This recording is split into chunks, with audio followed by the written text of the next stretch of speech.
sonido del silencio.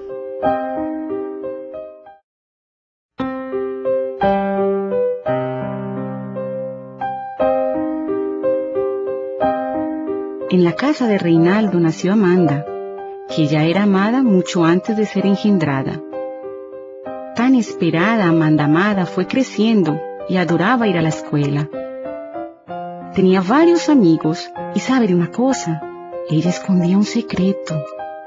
Es que Dios, muy contento al hacer a Amanda, dijo: Tú vas a ser diferente y vas a enseñarle a los otros el sonido del silencio. Sí, Amanda no escuchaba los sonidos que las personas oyen siempre. No oía el sonido de las palabras, pero percibía que para comunicarse, las personas no usan solo la voz. Usan también los ojos, mueven la boca, hablan con las manos. Y Amanda hacía eso, hablaba con el cuerpo. Con mucho talento podía mostrar su sentimiento. Un día, en la clase de ciencias, el profesor Orimar habló sobre el fondo del mar. Contó sobre los peces, desde delfín al tiburón, de ballena, pez espada y sirena.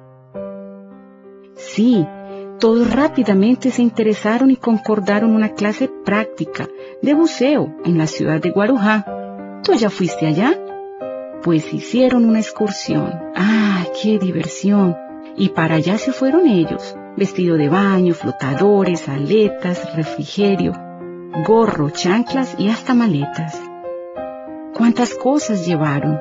Amanda era la más animada. Cuando llegaron a la playa, todos en sus lugares, después de oír las instrucciones, dieron un salto en el fondo del mar.